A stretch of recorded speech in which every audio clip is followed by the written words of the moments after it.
বন্ধুরা, পরিমিতির যে কোশ্চেন আছে, দেখো কোশ্চেনে যা চেয়েছে বলছে ম্যাক্সিমাম নাম্বার অফ ভার্টিসেস।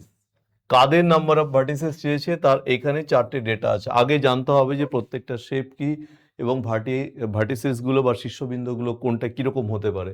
এটা আমি ড্র করেছি, দেখো কিউবয়েড। এর উপরে আপার পার্টে দেখো চারটে ভার্টেক্স বা শীর্ষবিন্দু আছে, ঠিক লোয়ার পার্টেও তাই। তাই এই কিউবয়েডে যদি ভার্টিসিসের প্রশ্ন ওঠে তাহলে সেটা হচ্ছে 8টা। নেক্সট হচ্ছে ট্রায়াঙ্গুলার প্রিজম। এই হচ্ছে প্রিজমের শেপ, যার বেসটা ট্রায়াঙ্গেল, উপরটা ট্রায়াঙ্গেল। ভার্টিসেস যদি চেক করো তাহলে দেখো এখানেও আপার পার্টে 3টে, লোয়ার পার্টে 3টে, তাহলে তার ভার্টিসেসের সংখ্যা হচ্ছে 6টা।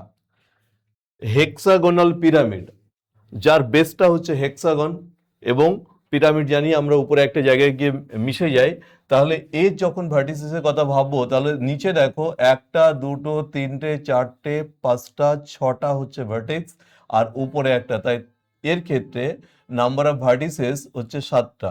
লাস্ট ছবি হচ্ছে টেট্রাহেড্রন। টেট্রাহেড্রন কাকে বলে? যে পিরামিডের বেসটা ইকুইল্যাটারাল ট্রায়াঙ্গেল, সমবাহু ত্রিভুজ, এবং সবকটা সাইড ইকুইল্যাটারাল ট্রায়াঙ্গেল, তাকে আমরা টেট্রাহেড্রন বলি। এবার এর ক্ষেত্রে যখন আমি শীর্ষবিন্দু চেক করছি তখন ভার্টিসেস দেখো নিচে 3টে আছে আর এখানে সব কটা গিয়ে একটা জায়গায় মিলেছে, তাহলে এর ভার্টিসেস হচ্ছে 4টে। কোশ্চেন করেছিল maximum number of vertices given ফিগারগুলোর মধ্যে কোনটা হবে, সেক্ষেত্রে নিশ্চয়ই আমাদের উত্তর কিউবয়েড হওয়ার কথা। আই হোপ ক্লিয়ার কোশ্চেন, যে কোশ্চেন উত্তর কিভাবে আমরা করতে পারি।